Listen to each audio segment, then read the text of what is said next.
सोचिए, देश का मुख्य चुनाव आयुक्त सीईसी, वो कुर्सी जिस पर कभी टीएन शेषन बैठा करते थे, जिसकी एक आवाज पर सरकारें कांप जाती थीं, आज उसी कुर्सी पर बैठे ज्ञानेश कुमार के सामने 10 सांसद खड़े थे और खबर यह है कि मुख्य चुनाव आयुक्त की बोलती बंद थी। 150 मिनट, जी हां, पूरे 2.5 घंटे तक चले इस हाई वोल्टेज ड्रामे में एक वक्त ऐसा आया जब चुनाव आयुक्त ने उंगली उठाने की कोशिश की तो सामने से एक ऐसी दहाड़ आई जिसने उस उंगली को नीचे कर दिया। क्या हुआ उस बंद कमरे में? क्यों मांग रहे हैं सांसद 150 मिनट का सीसीटीवी फुटेज? कहते हैं कि सम्मान मांगा नहीं जाता, कमाया जाता है, लेकिन जब आप किसी की कृपा से कुर्सी पर बैठते हैं तो गुमान आ ही जाता है। शायद यही गुमान मुख्य चुनाव आयुक्त ज्ञानेश कुमार को भी था। उन्हें लगा होगा कि सामने वाले भी वैसे ही होंगे जो डर जाएंगे, लेकिन दृश्य कुछ और था। टीएमसी के फायर ब्रांड नेता अभिषेक बनर्जी अपने 10 सांसदों और वरिष्ठ मंत्रियों के साथ वहां मौजूद थे। माहौल गर्म था, सवालों की बौछार हो रही थी और जब ज्ञानेश कुमार के पास जवाब नहीं बचा तो उन्होंने वो किया जो अक्सर कमजोर दलील वाला व्यक्ति करता है, उन्होंने उंगली उठा दी। और ठीक उसी पल अभिषेक बनर्जी ने उनकी आंखों में आंखें डालकर जो कहा वो इतिहास के पन्नों में दर्ज हो गया।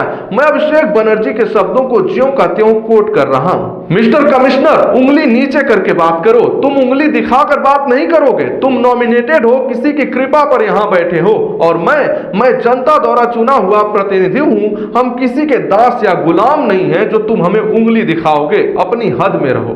सोचिए जरा उस मंजर को। 56 इंच की ताकत का एहसास लेकर बैठे अधिकारी का हाथ कांप गया होगा। वो उंगली जो सत्ता की हनक दिखा रही थी उसे नीचे होना पड़ा। क्यों? क्योंकि सामने नैतिक धैर्य खड़ा था, वो धैर्य, वो पेशेंस जो ईमानदारी से आता है। दावा यह है कि इसके बाद मीटिंग में सन्नाटा छा गया। ज्ञानेश कुमार की आवाज नहीं निकली। 150 मिनट की मीटिंग में देश का मुख्य चुनाव आयुक्त जवाब नहीं दे पा रहा था। अब सवाल यह है कि अगर अभिषेक बनर्जी का दावा झूठा है तो चुनाव आयोग चुप क्यों है? बनर्जी ने एक खुली चुनौती दी है। उन्होंने कहा है, अगर मैंने उंगली वाली बात झूठ बोली है तो चुनाव आयोग के दफ्तर में तो हर कोने में सीसीटीवी कैमरे लगे हैं। मैं चैलेंज करता हूं वो 150 मिनट का फुटेज देश के सामने जारी करें। दूध का दूध और पानी का पानी हो जाएगा। यानी अगर मैं झूठ बोल रहा हूं तो मेरी हजारों कापियां बांटो कि मैं फ्रॉड हूं, लेकिन अगर तुम चुप हो तो इसका मतलब तुम डरे हुए हो। लेकिन वो फुटेज जारी नहीं होगा। आप भी जानते हैं और मैं भी जानता हूं, क्योंकि उस फुटेज में एक संवैधानिक संस्था का सरेंडर रिकॉर्ड हो चुका है। अब आते हैं इस कहानी के दूसरे और सबसे खतरनाक पहलू पर जो आपके पैरों तले जमीन खिसका देगा। अब तक हम और आप ईवीएम पर लड़ रहे थे, बटन दबाओ तो वोट कहीं और जाता है, लेकिन ये तो पुरानी टेक्निक हो गई है। जो खबर निकल कर आ रही है वो ये है कि अब चोरी पोलिंग बूथ पर नहीं बल्कि आपके वोटर लिस्ट में हो रही है। जरा ध्यान से सुनिएगा। अभिषेक बनर्जी और उनकी टीम ने जो डेटा चुनाव आयोग के सामने रखा उसने सबकी नींद उड़ा दी है। आरोप है कि एक सॉफ्टवेयर और एल्गोरिदम का इस्तेमाल करके चुन चुन कर वोटर्स के नाम लिस्ट से हटाए जा रहे हैं। इसे तकनीकी भाषा में नाम दिया गया है लॉजिकल डिस्क्रिपेंसी। यह वही है जिसकी बात हम भी काफी दिनों से कर रहे हैं। सुनने में कितना भारी शब्द लगता है, लेकिन इसका मतलब है बिना लॉजिक के नाम काट देना। अभिषेक बनर्जी ने मीटिंग के बाद मीडिया से जो कहा वो रोंगटे खड़े कर देने वाला है। उन्होंने कहा, देश में अब ईवीएम की बजाय सॉफ्टवेयर और एल्गोरिदम के जरिए वोटर लिस्ट में हेरफेर कर चोरी की जा रही है। हमने पूछा कि 1,36,00,000 मामलों में लॉजिकल डिस्क्रिपेंसी बताई जा रही है, वो लिस्ट कहां है? पश्चिम बंगाल में 7,66,00,000 वोटर थे, उनमें से 58 लाख वोटर निकल गए। जिस काम को करने में 80,000 बीएलओ और सरकारी मशीनरी को 2 महीने लगते हैं, चुनाव आयोग के पास वो कौन सा जादू है कि उसने 1 घंटे में लिस्ट को सैनिटाइज कर दिया? ये कौन सा सॉफ्टवेयर है? हमें उसका एल्गोरिदम दिखाओ। जवाब में क्या मिला? सन्नाटा। चुनाव आयोग ने कहा, मुझे तो पता ही नहीं है। शायद राज्य के सीईओ ने किया होगा। आप सोच सकते हैं, देश का मुख्य चुनाव आयुक्त कह रहा है कि मुझे नहीं पता कि मेरे नीचे क्या हो रहा है। यह अज्ञानता नहीं है, एक बहुत बड़ी साजिश पर पड़ा पर्दा है। एक तरफ सुप्रीम कोर्ट में यही ज्ञानेश कुमार हलफनामा देकर कहते हैं कि डुप्लीकेट वोटर पकड़ने वाला सॉफ्टवेयर कूड़ा है, यह काम नहीं करता, इसे हमने हटा दिया है। और ठीक 8 दिन बाद उसी कूड़े सॉफ्टवेयर को निकालकर उसी से वोटरों की छटनी की जा रही है। यह देश की सर्वोच्च अदालत की आंखों में धूल झोंकना नहीं है तो और क्या है। अब बात उस मुद्दे की जिस पर पूरी राजनीति टिकी की है घुसपैठिया। बीजेपी और केंद्र सरकार दिन रात चिल्लाती है, बंगाल में घुसपैठिए हैं, बिहार में हैं, झारखंड में हैं। जब टीएमसी के सांसदों ने चुनाव आयोग की आंखों में आंखें डालकर पूछा, ठीक है आप बताइए आंकड़ा, आप तो संवैधानिक संस्था है, गृह मंत्रालय आपका है, कितने घुसपैठिए मिले, हमें लिस्ट दे दीजिए। तो जानते हैं क्या हुआ?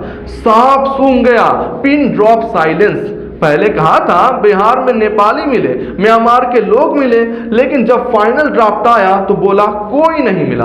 अभिषेक बनर्जी ने इस पाखंड की धज्जियां उड़ा दी हैं। उन्होंने कहा है ये सिर्फ एक राजनीतिक दल यानी बीजेपी के लिए हवा बनाई जाती है, जिस हवा के लहर पर वो अपनी चुनावी पतंग उड़ाते हैं। लेकिन बंगाल में ममता बनर्जी ने उस पतंग की डोर काट दी है। अगर घुसपैठिए हैं तो बताओ, लिस्ट दो, लेकिन इनके पास कोई लिस्ट नहीं है, क्योंकि घुसपैठिए सिर्फ इनकी चुनावी रैलियों में होते हैं, वोटर लिस्ट में नहीं। ये लड़ाई सिर्फ टीएमसी की नहीं है, ये लड़ाई उस झूठ के खिलाफ है जिसे सच का चोला पहनाकर आपके सामने परोसा जा रहा है, आपका वोट हथियाया जा रहा है। इस पूरी घटना का सार क्या है, ये समझना आपके लिए बेहद जरूरी है। इतिहास में पहली बार डेमोक्रेसी का मतलब बदल दिया गया है। पहले वोटर तय करता था कि सरकार कौन चलाएगा, आज सरकार तय कर रही है कि वोट कौन कौन डालेगा।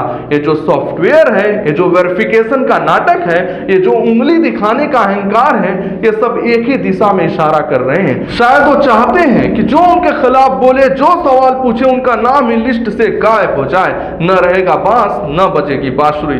लेकिन अंधेरे में एक उम्मीद की किरण भी है, वो किरण है सवाल पूछना।